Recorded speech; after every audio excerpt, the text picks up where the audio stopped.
વિનંતી કરીશ કે આવો આપના વિચારોને પ્રજા સમક્ષ રજૂ કરો। કેવલા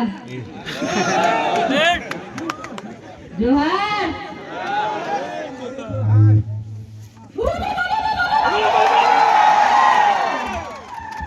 once again ગભરાઈને કવાટમાં મીટિંગ રાખી છે કોઈએ પબ્લિક કોઈને એમને ભૂકા કાઢી ના ફરે। જેતરભાઈ અમારા ટાઈગર જેતરભાઈ તમારું ખૂબ ખૂબ ધન્યવાદ કે તમે અમારા કવાટની ધરતીમાં આઠા ડુંગરી પંચાયતમાં પધાર્યા, અમારું માન રાખ્યું। જોરદાર તાલીથી જેતરભાઈનું સ્વાગત છે।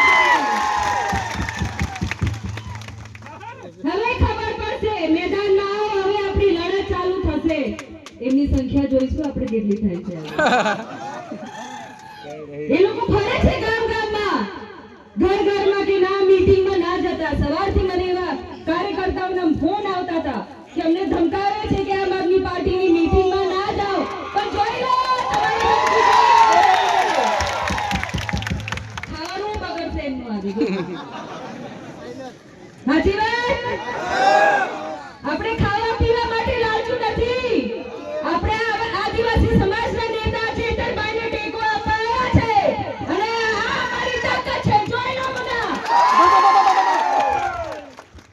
તાલુકા પંચાયત અને જિલ્લા પંચાયતની હવે ચૂંટણીઓ આવે છે તો હવે એમને ખબર પડી ગઈ છે એમનો સૂર્ય નીચે પડવાનું જ છે।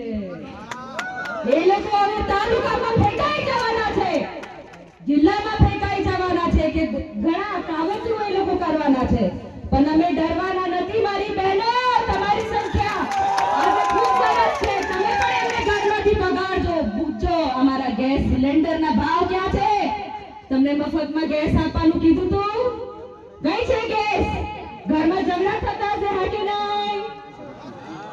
અમારો ચૂલો સળગાવે પ્રધાનમંત્રી હમણાં બનીને બેહી ગયો છે દિલ્હીમાં, એવું કહેતા હતા મારી બહેનો તમે ચૂલો સળગાવો છો, ધુમાડો નીકળે, મારી આંખથી આંસુ નીકળે, તમારો આંસુ જોઉં તો હવે આંસુ નહીં દેખાતા। હવે ગેસ સિલિન્ડર ખાલી મજાકમાં આપેલું, હવે તો ખૂણામાં પડેલું છે ગેસ સિલિન્ડર। હમણાં પણ આપણે હળગાવીએ છીએ, સાચી વાત કે નહીં? લાકડીઓથી નહીં, હવે ધુમાડો છે કે નહીં? તો કેવી ગોળી આપે છે વિચારી લો।